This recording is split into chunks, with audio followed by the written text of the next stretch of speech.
விஜயா சொல்றாங்க கோவத்தோட, இந்த மாதிரி நடு வீட்டுல குடிக்கிறவங்க வீட்டுல நான் இருக்கணுமா? நான் இங்க வழி இல்லாம வந்து தொலைஞ்சிட்டேன், கிளம்புறேன் இங்க இருந்து. சுதியோட அம்மா அப்பா அவங்க ஃப்ரெண்ட்ஸ் கூட நின்னுக்கிட்டு குடிச்சுக்கிட்டு விஜயாவ கேலி பண்றாங்க. விஜயா மனோஜோட ஷோரூமுக்கு போறாங்க. மனோஜ் கிட்ட சொல்றாங்க, வீடாடாது குடியும் குடுத்தனமுமா இருக்காங்க, பேசாம நான் இங்கேயே இருந்துடுறேன்டா. மனோஜ் தோள்பட்டையில துண்டை போட்டிருக்காரு. அந்த துண்டை விஜயா எடுத்துட்டு போய் குளிச்சுட்டு வந்துடுறாங்க. விஜயாவுக்கு உடம்பு சரியில்லாம படுத்திருக்காங்க.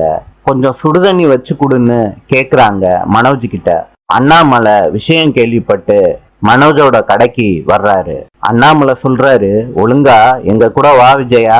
மீனா சொல்றாங்க, அத்தை உங்களுக்கு என்ன வசதி வேணுமோ நான் உங்களுக்கு அங்க செஞ்சு கொடுக்கறேன். நாளை சந்திப்போம்.